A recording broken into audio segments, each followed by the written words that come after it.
I've been getting a lot of questions from the people around me about why I've decided to stay in the village after I came back from France. And for the past year, the answer that I was giving people is, oh, I just like being in the village. I really didn't think that there was more to it. But recently I had an experience that really made it very clear why I made that decision. Recently decided after a very long time to open a bank account in Kenya, basically because I needed it urgently. I needed a bank account that is in Kenya, and I opened the account online and I had a couple of problems with it. I tried speaking with the customer service of the bank and realized a lot of these people don't even know what they're talking about. I was telling them the issues I have with and they just look clueless. So of course I had to go to the branch in the nearest town. And I got there and it was just a few minutes into being in the bank, I was like, oh, now I know why I really chose to stay in the village. The major reason why I've decided to just stay in the village and not really interact with the outside world or the larger Kenyan society is because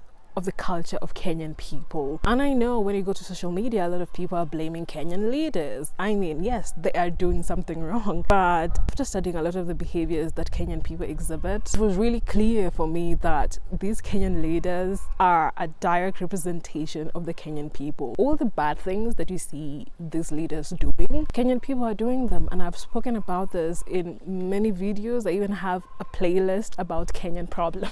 This experience at the bank really showed something very clearly. It's this worship of human beings that Kenyans have. Basically, when you have money, you are going to be worshipped in this country. And people don't even care about how you got your money. They don't care whether you used illegal means. Just because you have money, it means that they will literally do anything for you. They will subjugate themselves. They will submit on their own. Something that I really found very interesting when I got to the bank is that no one really cared so much about helping me, because it just looked like a normal person. I don't have expensive things that I can wear that can show, oh my god, I have money.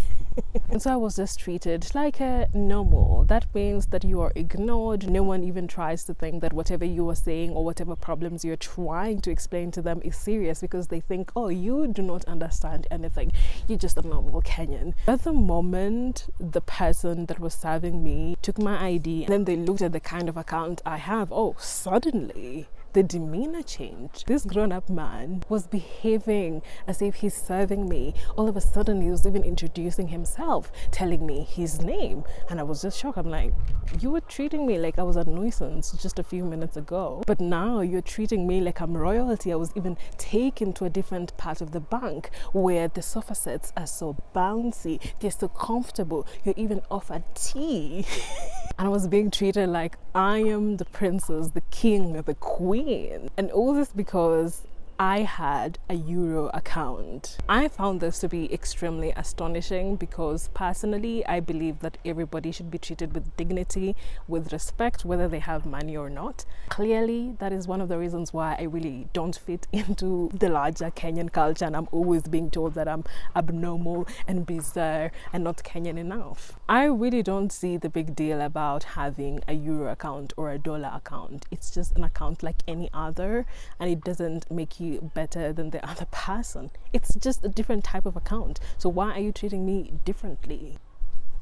This is a huge Kenyan problem, this classism, where people put you on a pedestal. And you know, there's this thing with Kenyans where they assign morality to everything. So if you have more money, you are considered to be someone who is more moral than other person. And that's why when it comes to something like poverty, a lot of people are not really concerned about eradicating poverty because they believe that poverty is a moral problem. You find that a lot of people don't even care when bad things happen to poor people because they're like, oh, they deserved it because they're poor. You see this playing out even in cases like femicide. Fortunately, a lot of the women who are being targeted or who are victims are women who are poor. It's not all of them, but majority of the cases. And so a lot of the reaction of a lot of Kenyan people, both men and women, is that, oh, they were killed because they were trying to chase a man's money. People believe that just because you're poor, you do not deserve to be treated with dignity or with respect. This classism is really dangerous because it really means that when things are happening happening to poor people, no one is really caring. But they don't realize that once they keep quiet or don't care about these bad things happening to poor people, they're actually allowing for these bad things to become culture. Once it becomes culture, you cannot actually get rid of it, and it's eventually going to affect you, whether you're a middle class person or you're someone who is in the ruling class. A good example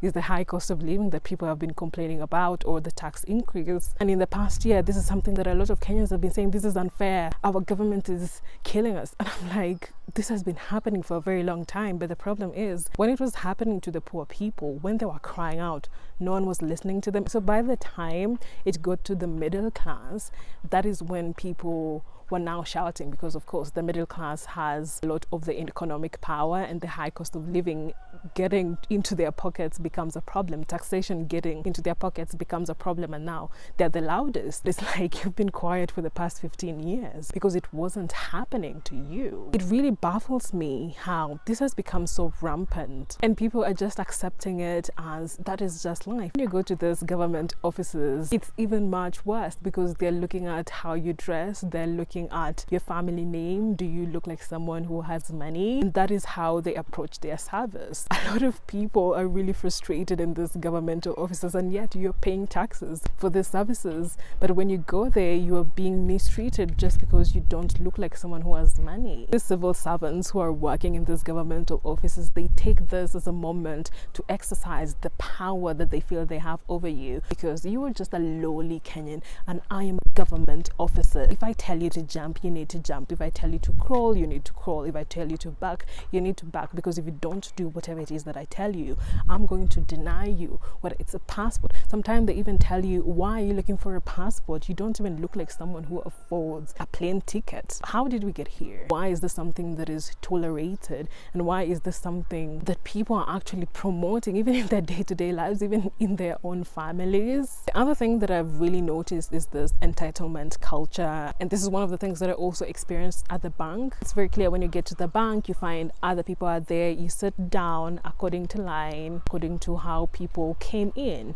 But what I found is that there's some people, and this was actually majority of people, come into the bank, they see people are seated waiting for their turn, but they disregard everyone and they just want to go straight to the teller, get their business taken care of. And I was just like, wait, so you think all the other people who are seated there waiting for their turn, they are stupid? Think that they have nothing more important to do? Think that whatever business that you have is more important than waiting for your turn? This is actually a huge problem in Kenyan society. This lack of discipline, this lack of thinking about other people and how your actions are going to affect other people. It's one of the reasons why you will see Kenyan leaders, they mirror this kind of behavior at a large scale when they decide to exempt themselves from taxes. If every Kenyan is supposed to pay taxes on their vehicles, even the elected leaders are supposed to pay because they are Kenyans, but they exempt themselves because they feel they're better. This is not something that is exclusive to these leaders. Again, this is something that is deeply ingrained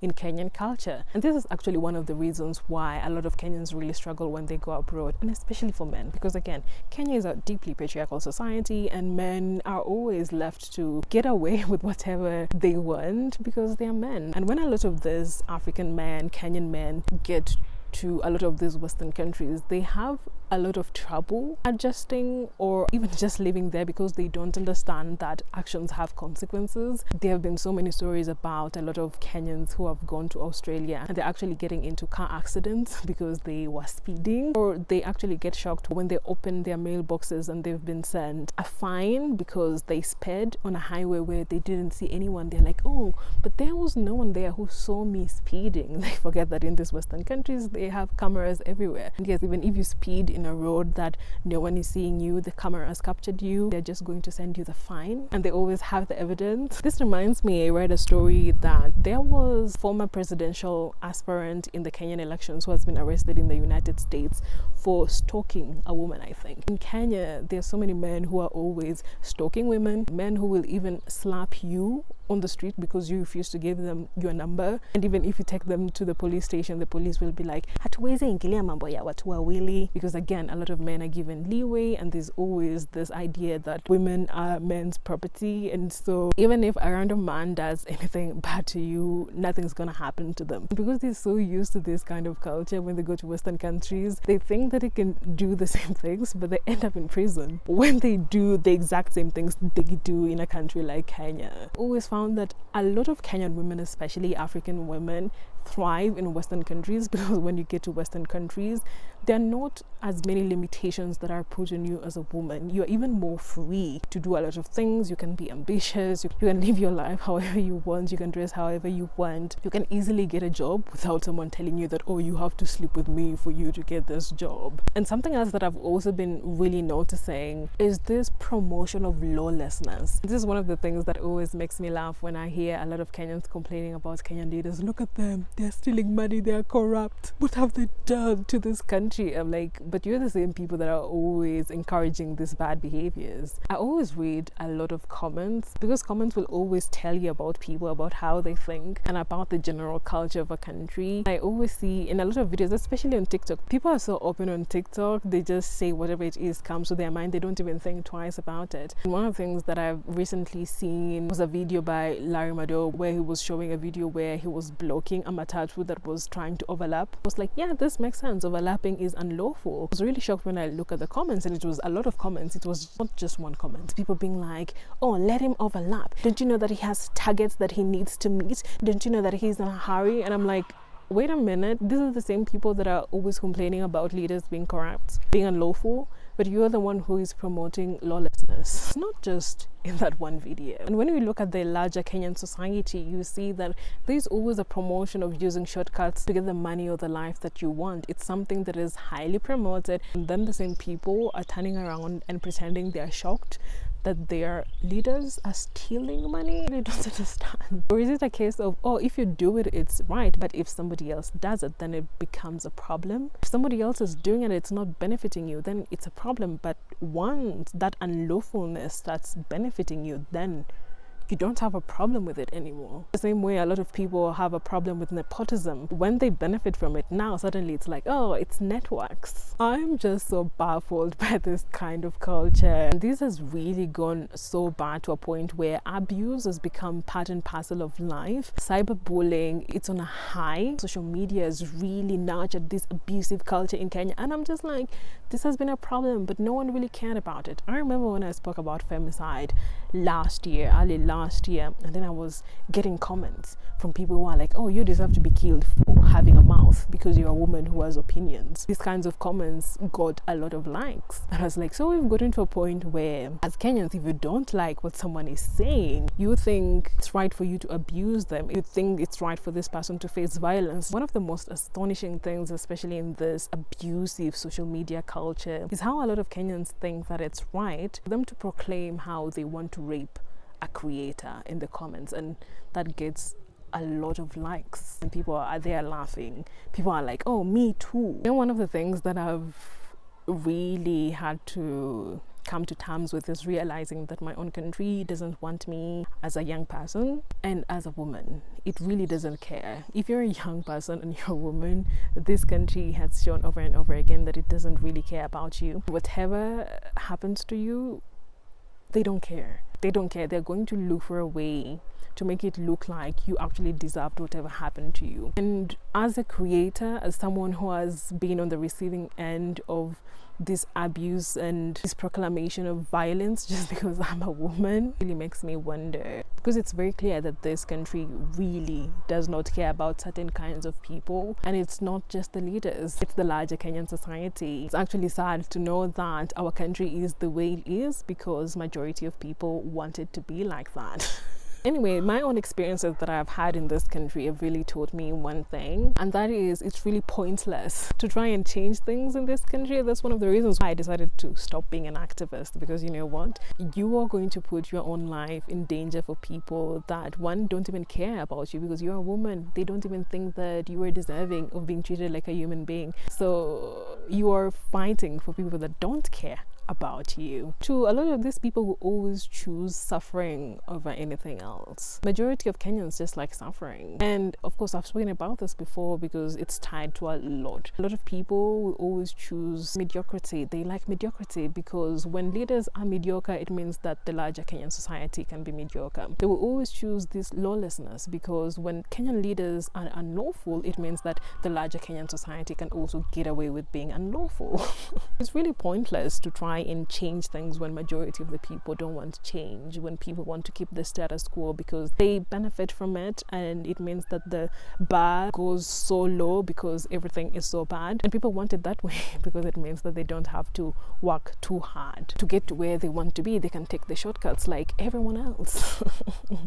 And ultimately, if you're someone that wants something different, you're going to be labeled as the problematic person.